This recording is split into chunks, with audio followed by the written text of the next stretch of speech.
یہ تو ایک مسافر کا انداز ہے کہ عالم ارواح سے چلے ہوئے ہے اور عالم برزخ آخرت کی طرف جانا ہے. یہ تو ایک راستہ ہے، ایک پل ہے جس کو ہم عبور کر رہے ہیں. اور حدیث پاک میں بھی آتا ہے کہ جب بندہ جنت میں جائے گا تو اس سے پوچھا جائے گا، اس کو ایسے محسوس ہوگا کہ دنیا کی زندگی ایک جھٹکا ہی تھا، ایک لمحہ ہی تھا جس سے میں گزر کے یہاں پہنچ گیا ہوں. اور جو بندہ جہنم میں چلا جائے وہ ایسے محسوس کرے گا کہ میں پتہ نہیں کتنی صدیاں جو ہے دنیا میں رہ کے آیا ہوں، اور چونکہ وہ عذاب میں ہے، پکڑ میں ہے، گرفت میں ہے. بندہ بھول جاتا ہے پچھلے دکھ اور مصائب.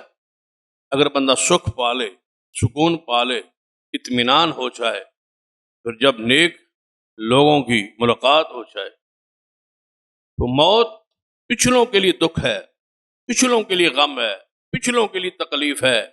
جو جا رہا ہے اسے کوئی غم اور کوئی پریشانی نہیں.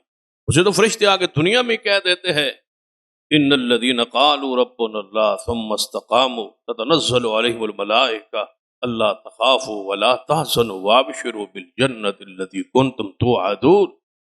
انہیں دنیا میں آگے فرشتے کہہ دیتے کام نہیں کرنا، ان دونوں لوگوں کو چھوڑنے کا، اولاد کو چھوڑنے کا، والدین کو چھوڑنے کا، دنیا کو چھوڑنے کا غم نہیں کرنا.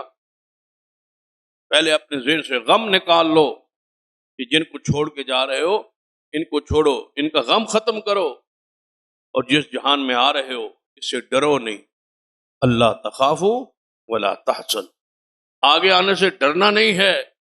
پیچھے جو چھوڑ رہے ہیں ان کا غم نہیں کرنا.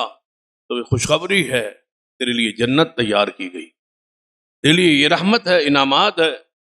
جن کو تو چھوڑ کے جا رہا ہے اس سے اعلیٰ ترین صحبت اور مجلس آگے موجود ہے.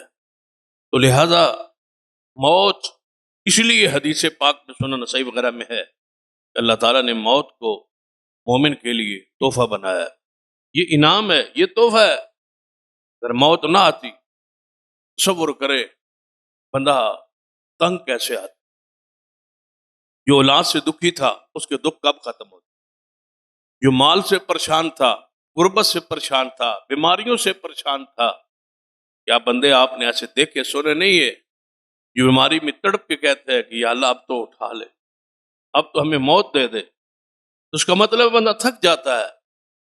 ایک جہان میں رہ رہ کے انسان تھک جاتا ہے، ایک ماحول میں رہ رہ کے تھک جاتا ہے.